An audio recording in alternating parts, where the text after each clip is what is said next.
Plenty of chapters in American history get far less attention than they deserve. And the War of 1812 in particular, I feel, is vastly understudied and underappreciated by Americans. Though much of the war was fought at sea, there was plenty of warfare that took place on American soil.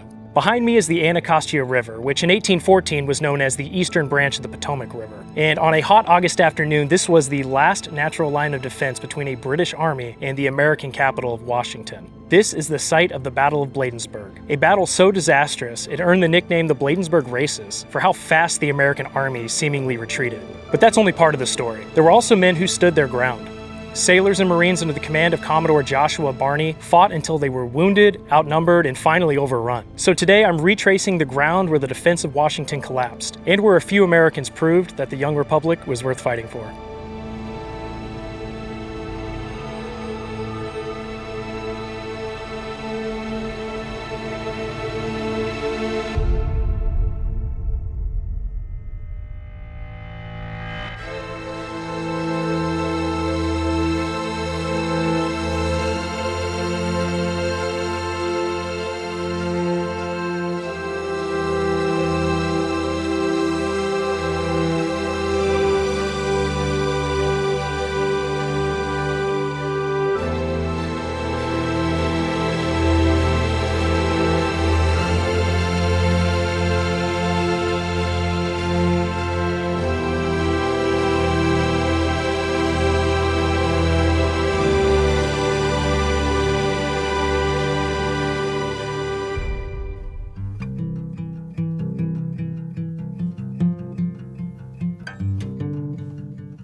I'm starting here at Bladensburg Waterfront Park, which preserves one of the only remaining pieces of the battlefield. Though today, as you can see, it's really just a park and a place for people to walk around and spend time outside. Of course, with this being such a disastrous defeat for the Americans, I'm sure there was little desire to remember or preserve it in those early years.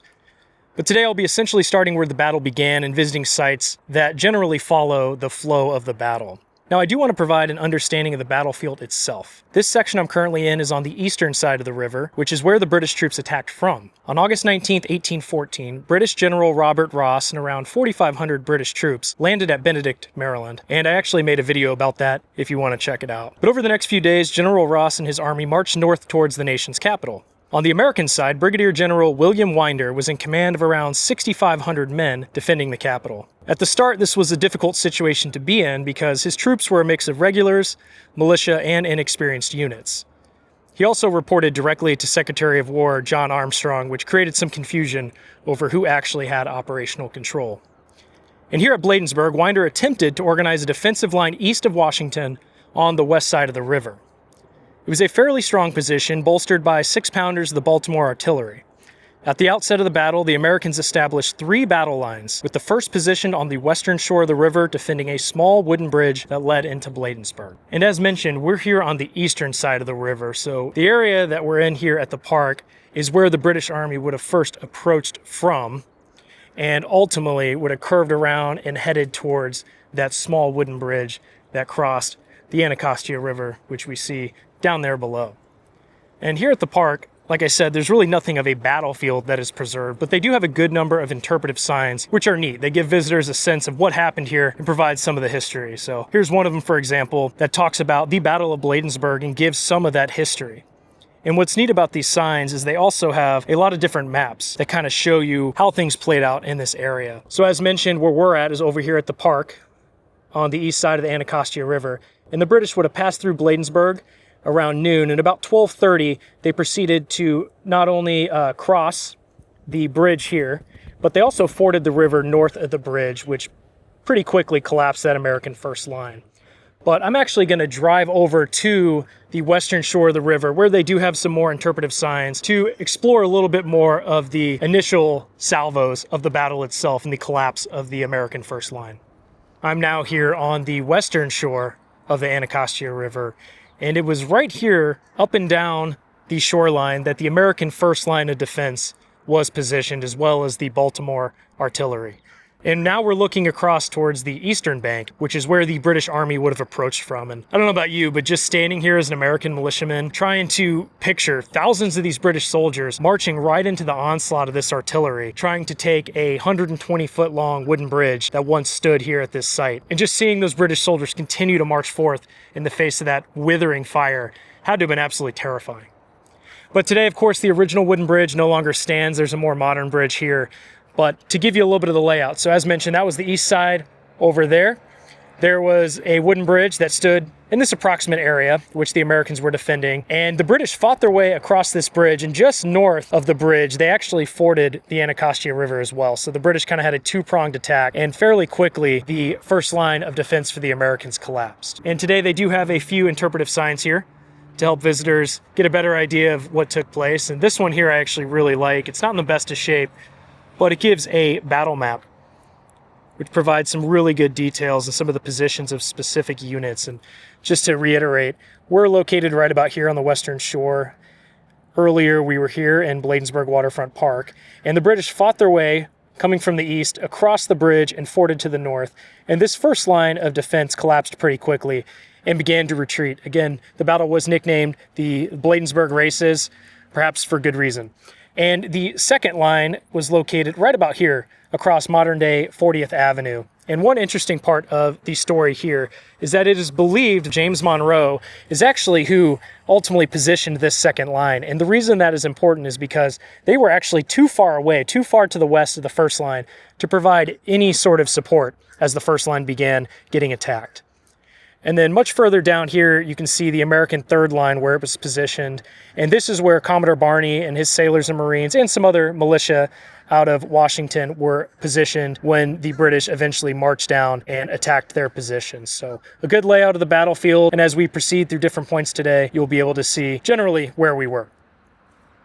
And this third sign here, titled Storming the Bridge, reads, "A wooden bridge just upriver became the focal point on August 24th, 1814, when American and British forces clashed in the Battle of Bladensburg. The British approached from the east, clarifying their intent to invade Washington. The Americans formed 3 defensive lines, the first here to protect the bridge, the second along the present-day 40th Avenue, and the third at Fort Lincoln Cemetery at the district line. And at 1 p.m., the British stormed the bridge." Again, I am thankful that, try not to get run over here. I am thankful that at least geographically you still have the river here, because it at least gives you an idea of what the battle might have looked like. Of course, as I mentioned, you have modern day buildings and roads and everything that's taken up any other portions of the battlefield that could have been preserved if they ever would have done that. Okay, I'm going to go ahead and continue down the road to check out a few more sites and interpretive signs as we follow essentially the British march through battle, and we'll follow through different positions that, again, tell the story of the American army here at the Battle of Bladensburg.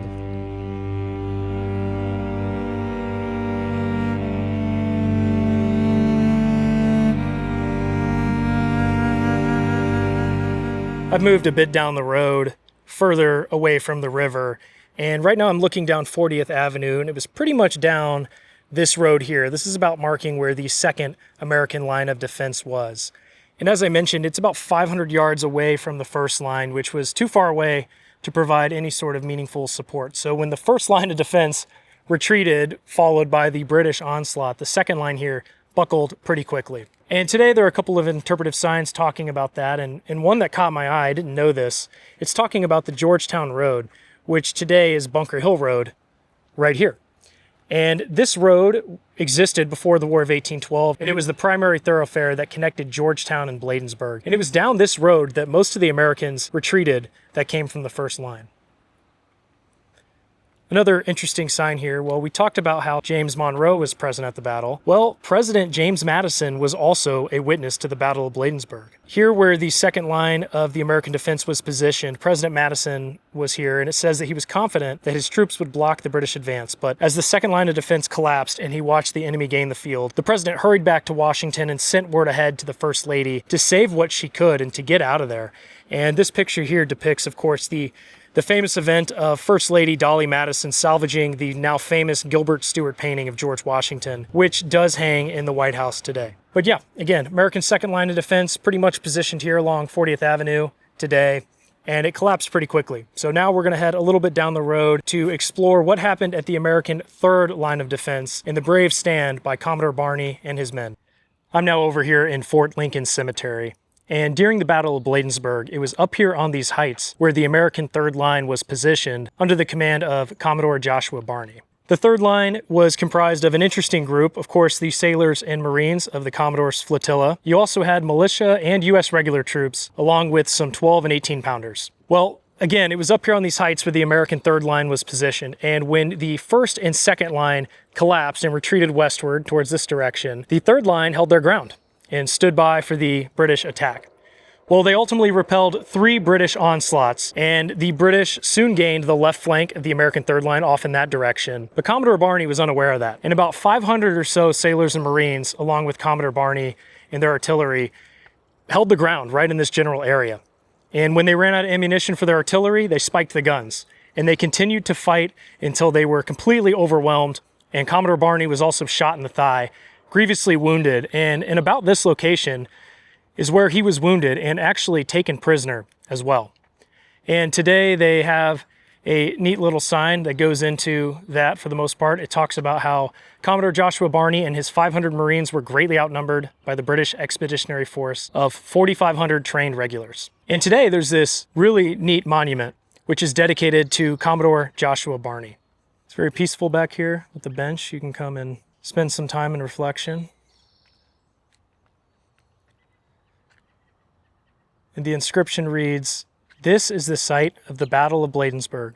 It was here that Commodore Barney and his Marines were defeated in the War of 1812. The British moved on to burn the Capitol and the White House." I'm going to go ahead and proceed back towards the Anacostia River to finish up with a really interesting monument.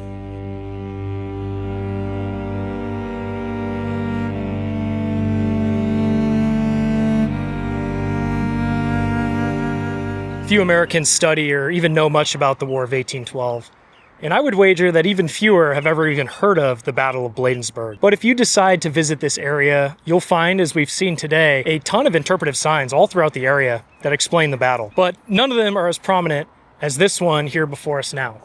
This is known as the Undaunted in Battle Monument, and it is magnificent. It's right here amidst a very busy intersection, which, to be honest with you, is kind of annoying, but there is a small parking lot, so you can at least park and safely get to it and not worry about getting run over crossing a road, which I've tried quite a few times on this channel. But here it gives a good depiction of the battle and some of the backstory. But what I really like about it is that these pictures and maps on it are actually in color, which I feel like you don't see too often.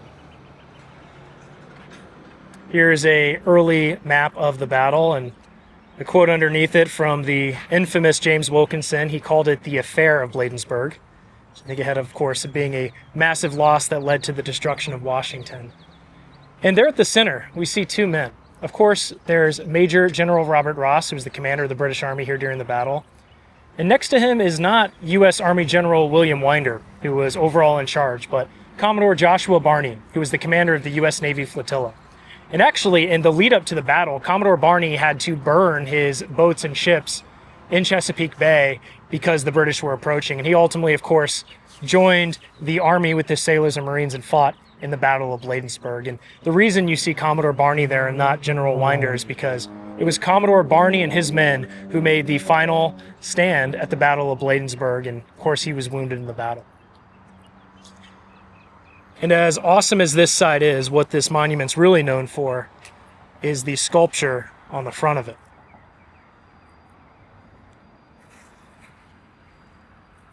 This sculpture here captures a very dramatic moment from the battle.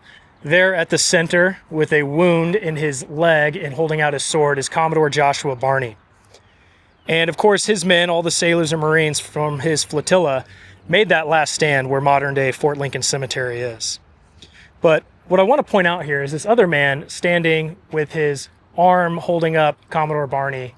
This was a man named Charles Ball, and he was born into slavery in Maryland and later served in the U.S. Navy's Chesapeake Flotilla under Commodore Barney. And of course, he did fight at the Battle of Bladensburg. And after the war, Ball actually wrote about the battle, and he described how he stayed at his gun until Barney was eventually shot down. So this is just a really powerful sculpture, and it just kind of captures some of the emotion that took place, particularly there at the American Third Line, where Commodore Barney and his men made that final stand.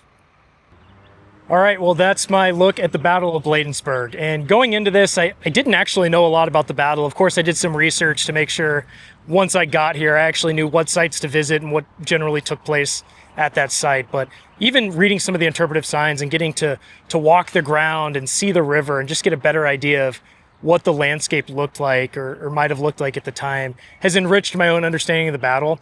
It was a pretty disastrous American defeat, and as we know, it led to the destruction of Washington. But that just means it was also a very important part of the War of 1812 and an important part of our American history that I think people need to know about. So if you're ever going through the area, it's not the easiest place to explore because there's a lot of kind of driving and stopping and getting out of the car and checking out signs. But if you have the time, it's definitely worth it because I think it'll help you understand the battle a little bit more and just generally appreciate our own history, especially from the War of 1812. But that's going to be it for this one. Now it's on to the next journey.